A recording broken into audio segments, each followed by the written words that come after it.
भगवान बनना है, भगवान के बाजू में बैठना, भगवान बनने की कला को आत्मसात करना, भगवान बनने की हैसियत को हम अपने अंदर लेके आना है। और अपना मंगलाचरण चल रहा है, काय पर चल रहा है मंगलाचरण?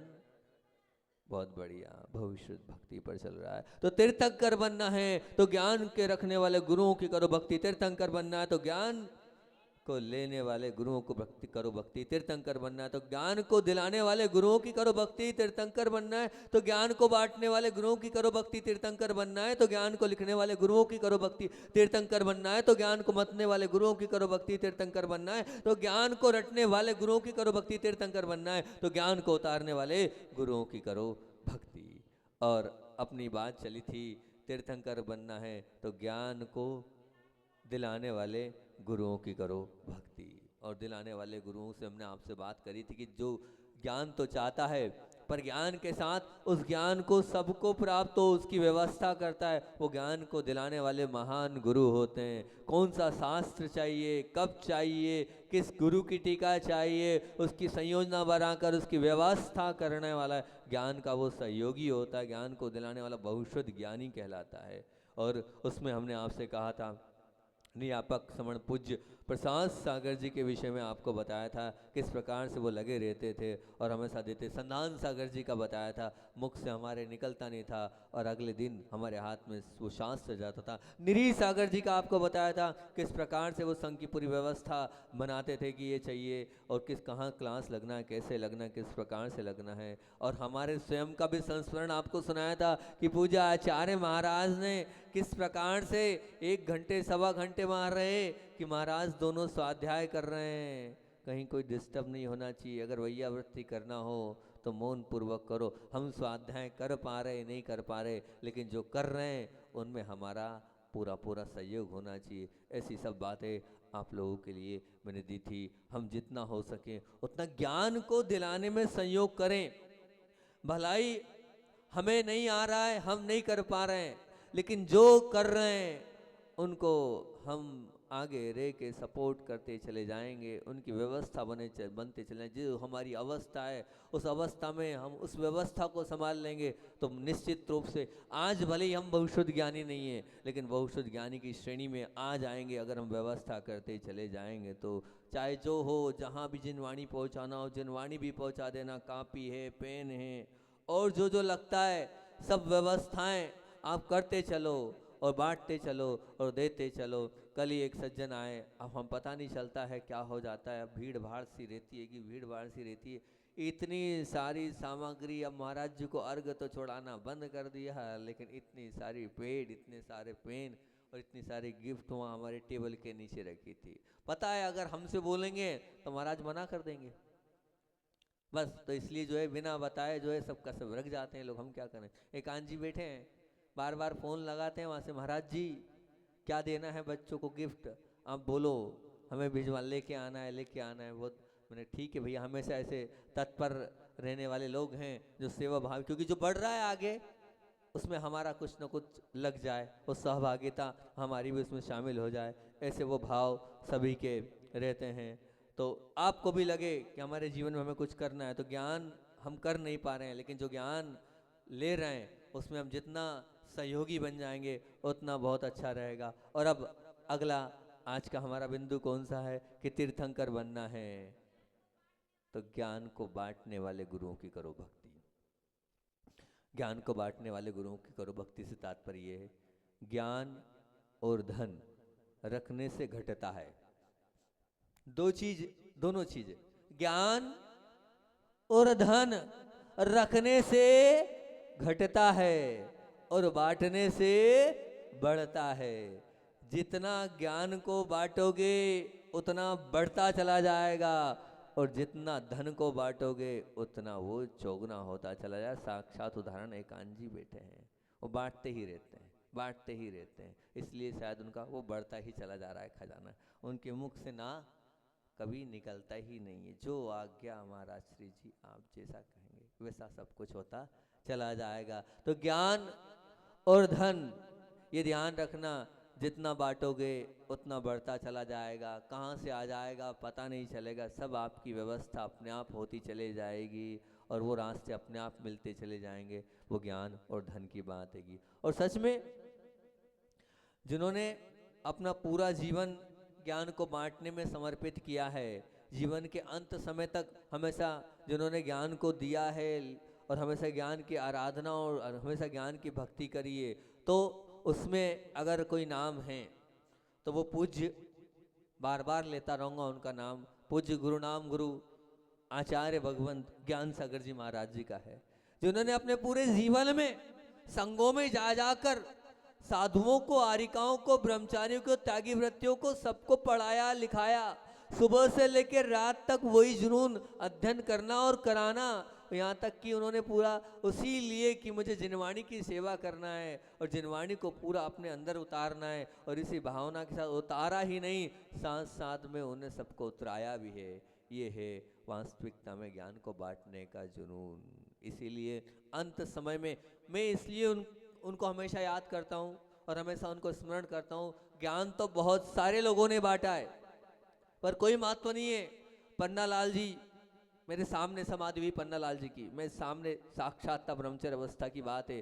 पन्ना लाल जी जिन्होंने पद्म पुराण की हिंदी करी, अनेकों ग्रंथ ऐसे क्लिष्ट संस्कृत के ग्रंथ की हिंदी करी है, एक बहुत बड़ा योगदान है जैन इतिहास में और जैन शास्त्र आगम में पन्ना लाल जी शास्त्री का, जो लोगों को मैंने साक्षात देखा है, मैं तो उनकी बात करता हूँ। ज्ञान को खूब बांटा उन्होंने। आज निर्दोष सागर जी, निर्लोभ सागर जी उन्हीं के द्वारा पढ़े हुए हैं। ऐसे बहुत सारे हैं जिन्होंने पढ़ा है, पूज्य गुरुदेव ने भी बहुत कुछ सीखा है, लेकिन बांटने के बाद क्या किया, अंत में कैसे गए, क्या वो व्रतों के साथ गए, क्या वो संलिखना मरण हुआ, क्या वो पीछी कमंडल ले पाए, नहीं ले पाए। आचार्य ज्ञान सागर जी ने अपने ज्ञान को अपने जीवन में उतारा और अंत समय में वो ज्ञान उतरा था, उन्होंने बांटा था, वो बांटा था अच्छे भावों के साथ, तो वो मुनि बने और मुनि बनने के बाद समाधि मरण पूर्वक उन्होंने अपने उस मनुष्य पर्याय को सार्थक कर लिया।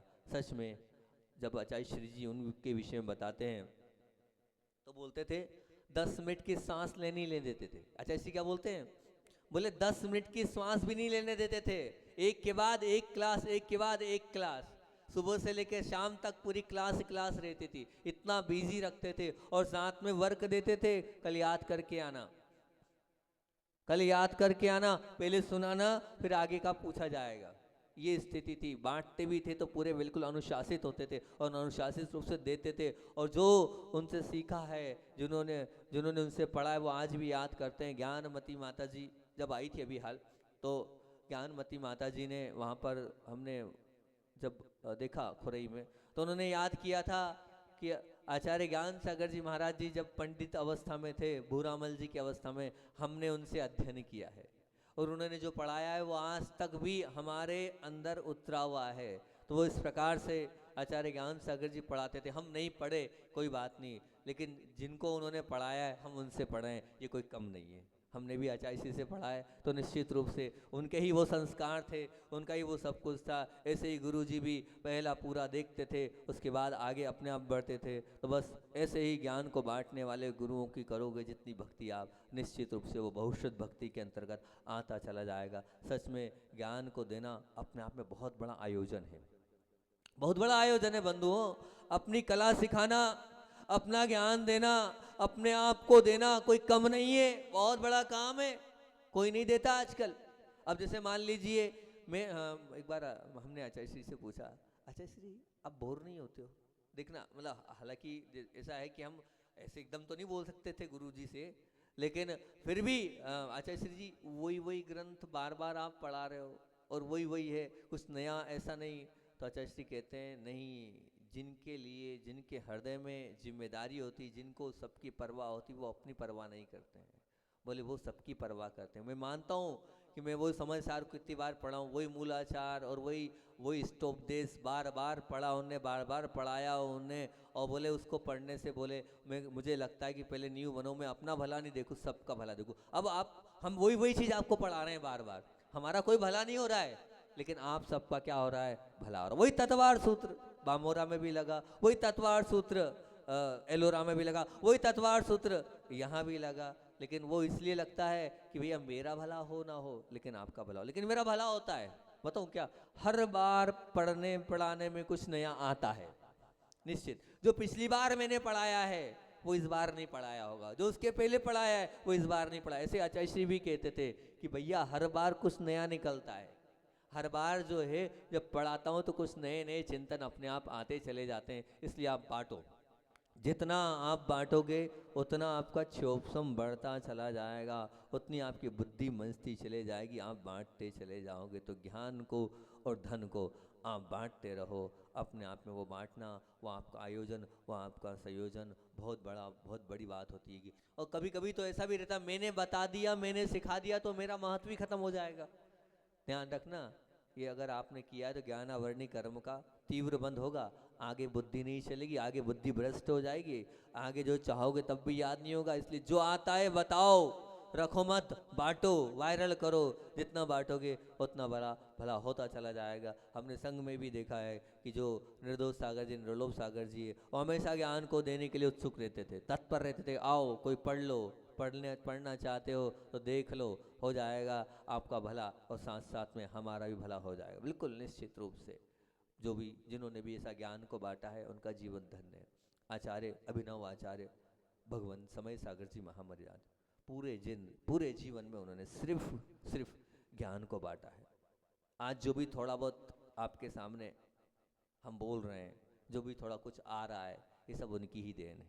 उन्होंने ही जो है शुरू से संस्कार दिए, तत्वार्थ सूत्र का उन्होंने ही हमें सबसे पहले अध्ययन कराया और तत्वार्थ सूत्र को पढ़ाया उन्होंने। और पढ़ाने के बाद उन्होंने मुझसे ये कहा था कि पढ़ने से और पढ़ाने से बढ़ता है। तो मैंने भी सबसे पहले जाकर क्या किया, जहाँ हम गए तो हमारे स्टूडेंट्स बैठे हैं, अभी हाल एक स्टूडेंट तो सामने ही बैठे हैं।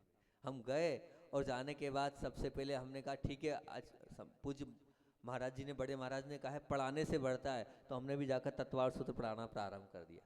और वो बैठे हैं हमारे बीच में, अर्चना जी बरजत्या बैठे हैं, वो स्टूडेंट हमारी बैठे हैं। ऐसे बहुत सारे स्टूडेंट थे जिनको हमने तत्वार्थ सूत्र पढ़ाया। और मुझे लगा वास्तविकता में समय सागर जी ने कहा था कि पढ़ाने से बढ़ता है। और मेरा सच पूछूं तो वो जो पहली बार मैंने तत्वार्थ सूत्र की क्लास ली और बहुत अच्छे से नोट्स बनाए और वह सबको पढ़ाया और सबने पढ़ा भी, वो पढ़ाया तो यूं तो तैयार होते नहीं है, लेकिन सब पूरे लोग वहाँ पूरे बिल्कुल पूरी जागरूकता के साथ पढ़ने आते थे। और सब लोगों ने कितने अध्याय तक हो गए थे, 4 हुए थे ना, 4 अध्याय तक, 2 अध्याय हुए थे, तीन अध्याय तक हमने इन लोगों को सबको, उस समय मतलब आज से 25-27 साल पुरानी बात बोल रहा हूँ, अभी की बात नहीं बोल रहा हूँ। बहुत प्रारंभिक अवस्था में व्रत लिया था, उसके बाद इन लोगों को पढ़ाया था, सबको पढ़ाया था। तो वो उस समय मेरी भूमिका बनी और फिर मैंने समझा नहीं, बांटने से बढ़ता है। फिर मैं बिल्कुल दृढ़ कर लिया। फिर तो जो भी ये संघ में भी है, कोई को समझ में नहीं आता था, सबसे मैं पहले बोलता था मेरे पास आना, मैं समझाऊँ, मैं आ जाऊँगा, नहीं तो आपको समझाने, क्योंकि मेरा तो भला होता ही है, आपको समझाने से मेरा और पक्का हो जाएगा। और आपको बताएं, अपने आप अंदर से आवाज़ निकलती, जब हम समझाते हैं तो अपने आप उदाहरण अंदर से आते हैं, अपने आप वो सब कुछ बुद्धि चलती है और अपने आप तरीके आने लगते हैं। तो आप बांटो, जितना आप बांटोगे बहुत अच्छा रहेगा। पूज्य आचार्य अभिनव आचार्य समय सागर जी ने वो बांटते ही बांटते, उनका ज्ञान और उनका क्षोभसम बहुत ऊंचे लेवल का है। कहीं के वो जो उनके माध्यम से चिंतन निकलता है, उनके माध्यम से जो निकलता है बिल्कुल क्रीम निकलता है। दीक्षा तो पूज्य गुरुदेव ने हमें दिएगी, पर शिक्षा इसलिए मैं हमेशा ये मानता हूँ कि जिनने जो किया है उनका उपकार मानो। तो हमेशा, आज नहीं, मैं हमेशा शुरू से एक ही उनके लिए उपाधि लगाता हूँ। जब से मैंने प्रवचन प्रारंभ किए सबकी उपाधि लगाता था, तो यही उपाधि लगाता, शिक्षा प्रदाता। ये मेरी शुरू से उपाधि इतने साल से लगा रहा हूँ कि जिनने दिया है उनको भूलो मत, उनको हमेशा याद रखो। इसलिए शिक्षा प्रदाता लगाता हूँ मैं। तो किसी ने मुझसे पूछा था आप शिक्षा प्रदाता क्यों लगाते हो? भाई जिससे लिया है, भाई आप उनके आचार्य श्री से नहीं, आचार्य श्री ने दीक्षा जरूर दी है, लेकिन अध्ययन तो पूज्य पुण्य समय सागर जी ने ही कराया है। आला पद्धति का अध्ययन उनसे हमने किया है। और अच्छा, उनसे 24 ठाना हमने पढ़ा है, उनसे हमने पूरा तत्वार्थ सूत्र सांगोपांग समय सागर जी मुनिराज के माध्यम से पढ़ा है, ऐसे अनेकों ग्रंथ उन पूज्य मुनिवर के माध्यम से पढ़े हैं। और यहाँ तक कि आचार्य श्री से हमने जैन सिद्धांत प्रवेशिका का बोला था, तो वो उनके माध्यम से पढ़ा है। फिर एक बार हमने कर्म कांड नहीं आता तो कर्म कांड का चौथा भाग जो बिल्कुल गुणस्थान प्रकरण का है वो पूरा उनके माध्यम से पढ़ा है। तो ऐसे अनेकों ग्रंथ महाराज जी के माध्यम से पढ़े हैं। और हम तो यही कहेंगे कि आप भी पढ़ाओ, जितना आप पढ़ाओगे, जितना आप बांटोगे, आपका उतना क्षोभसम बढ़ता चला जाएगा। निश्चित मान लेना, वो आपका ज्ञान और आगे ऊंचा होता चला जाएगा। पूज्य गुरुदेव ने भी बहुत बांटा, ऐसा मत मानना। रात को चिंतन करते थे गुरुदेव, और रात को चिंतन करने के बाद सुबह उठते ही रात को चिंतन से तात्पर्य समझना, मैं रात को क्यों बोल रहा हूँ, क्योंकि मैं उसको ये बोलता हूँ वो रात ही है। अब रात ही तो खिलाएगी। 1 बजे उठ गए तो क्या है, वो सुबह थोड़ी खिलाएगी, वो क्या खिलाएगी? अरे रात ही तो खिलाएगी। आपकी सुबह तो 7 बजे होती है, तो हम इसलिए उसको रात बोलते हैं। एक बार एक बोले आप रात क्यों बोलते हो? अच्छा श्री जी, तो मैंने कहा रात ही तो बोलेंगे भैया। अब वो रात नहीं बोलेंगे तो रात को 1 सवा बजे गुरुदेव 1:30 बजे कभी उठ जाते थे, और उठते ही अब वो क्या करते थे, अपना चिंतन प्रारंभ करते थे। और चिंतन प्रारंभ करने के बाद जब हम लोग, और कब की बात, अभी इस समय मुख्यतः से ठंड के समय, गर्मियों में नहीं और चातुर्मास में भी नहीं, सिर्फ कब, सिर्फ ठंड में। ये 2 महीने रहते थे गुरुदेव के, क्योंकि 5, सवा 5, साढ़े 5 बजे गुरुदेव अंदर हो जाते थे। बस भक्ति हुई 5, सवा 5 बजे अंदर, और जहाँ पाटे पे हुए तो सुबह 7, 8, साढ़े 8 बजे तक उसी पाटे पे बैठते थे, 8:30 तक बैठते थे, कभी कभी 8:45, 9 तक बैठते थे, जब बहुत ज़्यादा मतलब ओस हो, बहुत ज़्यादा बाहर ठंड हो। अब बस वो उठे, भक्ति उसी में, हम एक ही रूम में, छोटे से रूम में पूरा संग आ जाता था। और बस जैसे रात को आप लोग स्वाध्याय कर रहे थे ना, तो स्वाध्याय में हमारे प्रकाश जी बोले बहुत बड़ा चमत्कार है इस कमरे का, सब आ जाते हैं, इसका यही चमत्कार है कमरे का। कल खूब सारे लोग आ गए, सब आते चले गए, बाजू वाला भी भर गया, ये वाला भी भर गया, सब भर गए। तो ऐसे ही जो है वहाँ पर भी आचार्य श्री के रूम में हम भी बस सब महाराज जी एडजस्ट कर करके ऐसे ऐसे करके ऐसे ऐसे करके पूरा संग आ जाता है, और लगा दिया। आचार्य श्री फिर बोलते थे, बोले अब नाश्ता तैयार किया है मैंने आप लोगों के लिए सुबह सुबह से। और फिर अपना वो ग्राउंड बनाते थे, और ग्राउंड बनाकर फिर वो समझाने का प्रयास करते थे।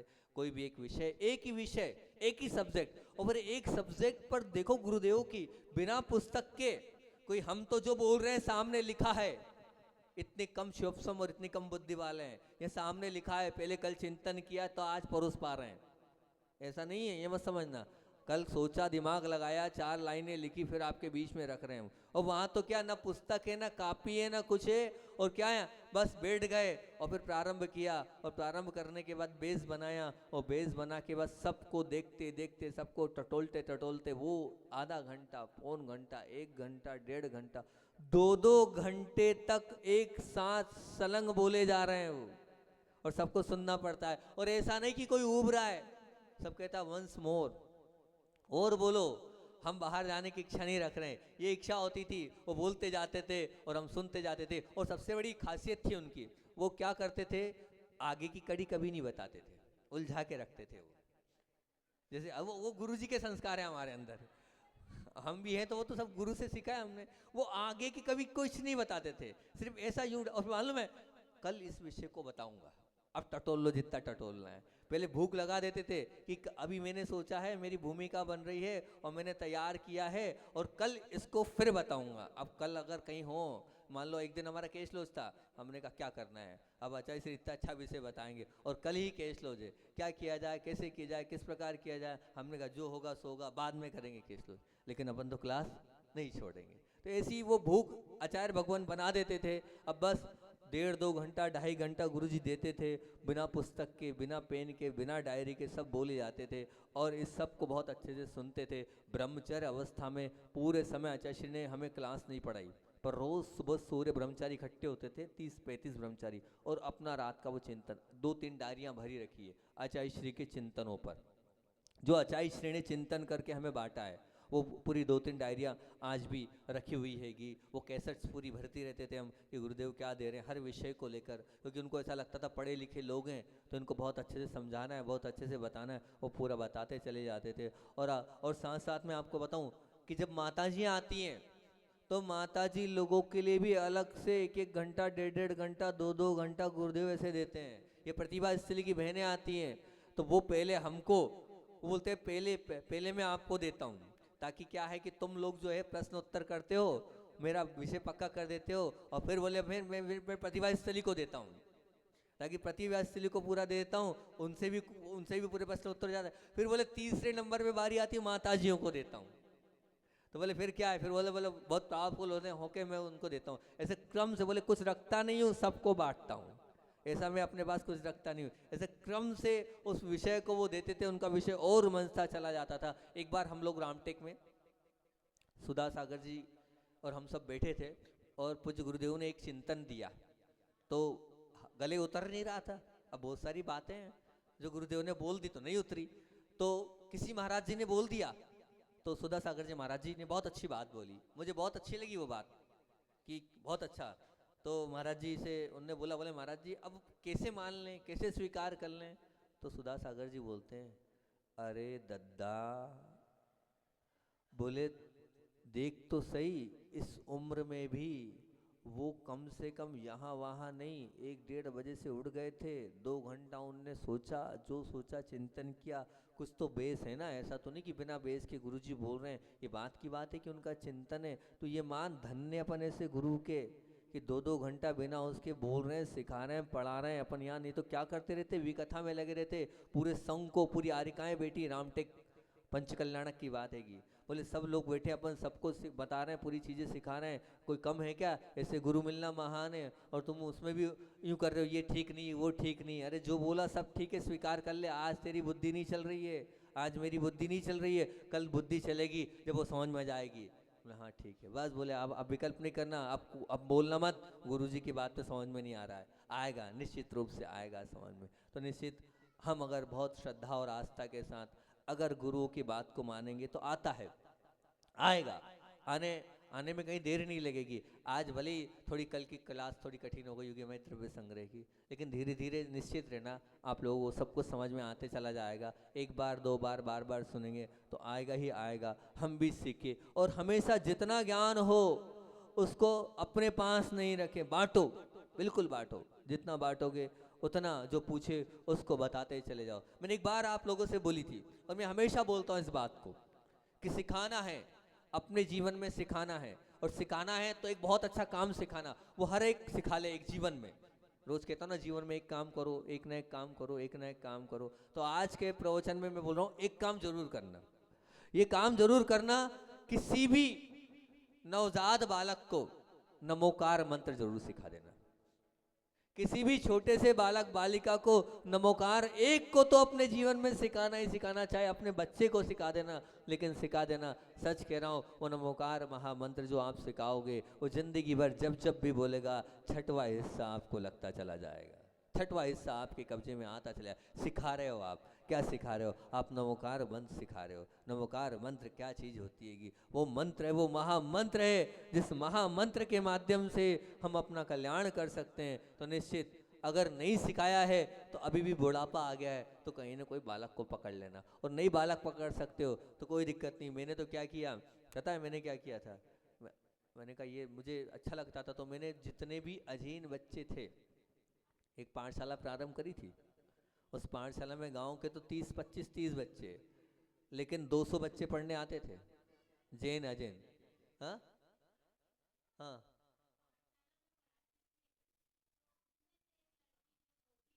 हाँ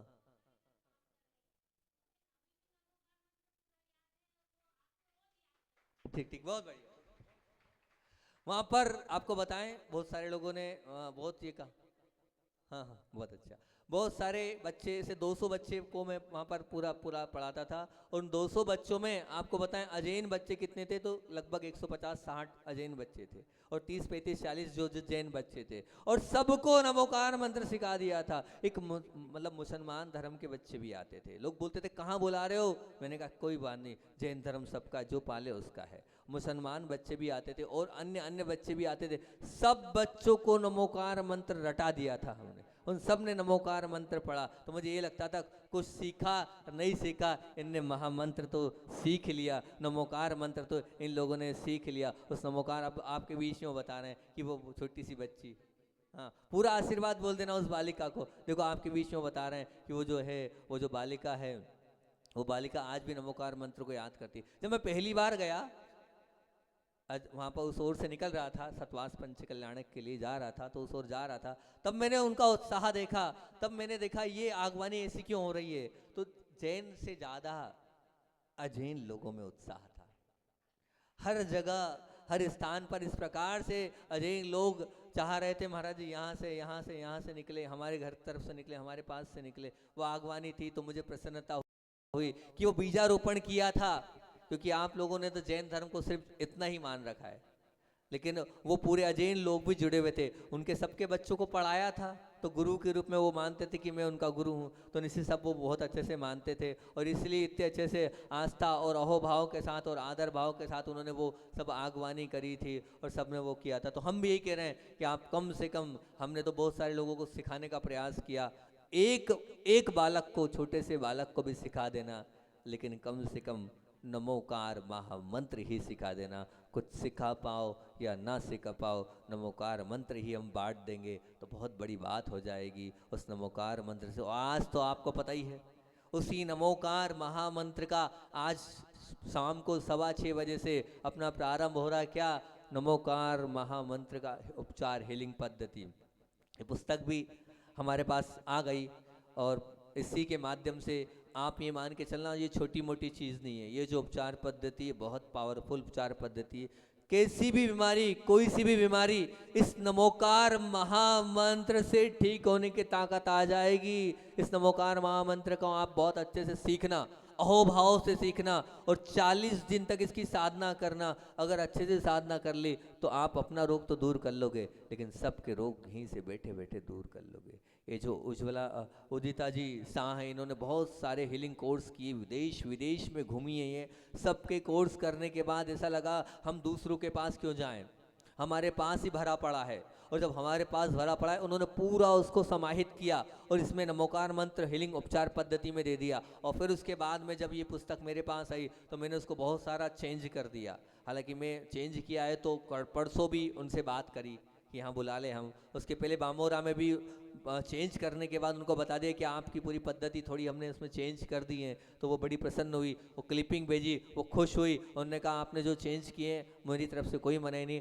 आप बहुत अच्छे से सबको सिखाते रहो। परसों भी उन्होंने कहा, बोले महाराज जी जो जो आपको लगे हम सब देने को तैयार है, आप तो बस इस ज्ञान को बांटते रहो ताकि इस नमोकार मंत्र की महिमा सब तक पहुँचे। और वास्तविकता में उन्होंने तो अपनी पुस्तक में 8-10 लोगों के दिए हैं, पर उन्होंने कहा हजारों लोग हैं जो इस उपचार पद्धति से ठीक हुए हैं। तो बहुत श्रद्धा और आस्था के साथ वो जो नमोकार मंत्र हीलिंग है वो आपको सीखना है, और सीखने के साथ साथ बहुत अच्छे से करना है, पूरा रटना है उसको, पूरी पद्धति वो 7-8 स्टेप पूरी सीख कर आप सबको भी ठीक कर सकते हो और अपने आप को भी आप अच्छा कर सकते हो। ये नमोकार मंत्र हीलिंग मैंने बोल भी दिया दीदियों से, माता जी जो लोग अस्वस्थ हैं उन लोगों को भी वहाँ दे सकते हैं, वहाँ तक पहुँच जाए एक उपचार पद्धति, सब लोग उससे स्वस्थ हो सके। हमारा ज्ञान हमारे पास होना चाहिए। और मैं तो ये कहूँगा, बात चल रही तीर्थंकर बनना है और ज्ञान को बांटने की, तो पाठशाला पढ़ाओ, शिविरों में पढ़ाओ, शास्त्र अध्ययन कराओ, जो आप कराओगे। आज बहुश्रुत ज्ञानी आप नहीं हो, लेकिन आज नहीं तो कल आप पढ़ाओगे तो कल आप बहुश्रुत ज्ञानी की श्रेणी में आ जाओगे, ये निश्चित मानना। आप सब बहुश्रुत ज्ञानी बनो,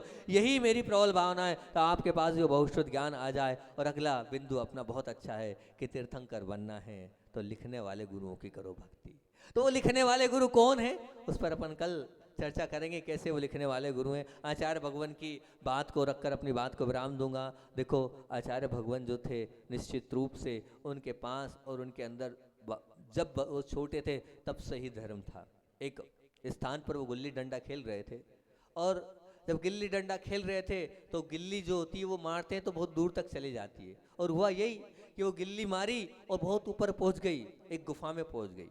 वहीं गुफा थी, ऊपर पहुंची, गुफा में पहुंचे तो वहाँ देखते हैं अंदर अब गिल्ली लेने जाना था, और वहाँ नियम था जो के मतलब जो वो देता है उसको जाना पड़ता है। तो अब बस विद्याधर को जाना पड़ा, और जब वहाँ बालक, छोटा सा बालक ऊपर पहुँचा तो गुफा में एक बहुत महामुनि मुनिराज वहाँ ध्यान में लीन बैठे हुए थे। और जैसे ही ध्यान में वो लीन थे, उस उन वहाँ पर वो मुनिराज उनको देखा, देखते ही वो नमन करने लगा और वहीं नतमस्तक हो गया। ऐसी वीतरागी महामुद्रा, और होना भी चाहिए। भले हम खेल रहे हैं, ये अच्छे संस्कार होते हैं। हम बाहर जा रहे हैं और कहीं मुद्रा दिख जाए, कहीं भगवान दिख जाए, वहाँ रुक जाओ विनय पूर्वक, और बस फिर वो सब खेलना भूल गए और वहीं बैठ गए। और योग संयोग की बात है, वो तो ध्यान में बैठे हुए थे महामुनिराज, महाबल मुनि महामुनिराज थे उनका नाम। और जैसे ही उन्होंने आँख खोली, देखा एक बालक है, तो देखते ही उन्होंने बोले क्या बोला, धर्म वृद्धि हो। जैसी धर्म वृद्धि जो है उस आवाज़ पूरी गुफा में गूंजी, फिर भी बालक वहीं बैठे रहे। तो बेटा किस लिए बैठे हो? बोले आपके वचन रूपी अमृत को सुनने के लिए बैठा हूँ। बहुत अच्छा, वैसा होना भी चाहिए कि गुरु की दृष्टि कल्याण की होती है। गुरु का आशीष और गुरु की छाया कल्प वृक्ष के समान होती है, और गुरु के वचन तो निश्चित है भ्रम को दूर करने वाले होते हैं, और वो तो हमें ऊंचाइयों को ले जाने वाले होते हैं। फिर उन्होंने पूछा क्या नाम है तुम्हारा? तो उन्होंने कहा विद्याधर। बोले विद्या होठों पर रहती है, इसलिए विद्याधर तुम्हारा नाम है, बड़ा सुंदर तुम्हारा नाम है। इस प्रकार वो बचपन से ही मुनियों के लिए समर्पित थे। ऐसे जब मुनि मुद्रा देखते थे तो नमन करते थे। बस आप भी मुनि मुद्रा देखो, गुरुदेव जैसे बनना है तो समर्पित होकर आप भी नतमस्तक हो जाओ, तो आपका सबका भी जीवन कृतार्थ हो जाएगा। बोलिए आचार्य भवन विद्यासागर जी महामुनि राज की जय। अभी बैठे रहो, वो जो दूसरे सम्मान और करना है तो कर दो भैया, ठीक है ना। ओम। देखिए, जैसे अभी आपको आज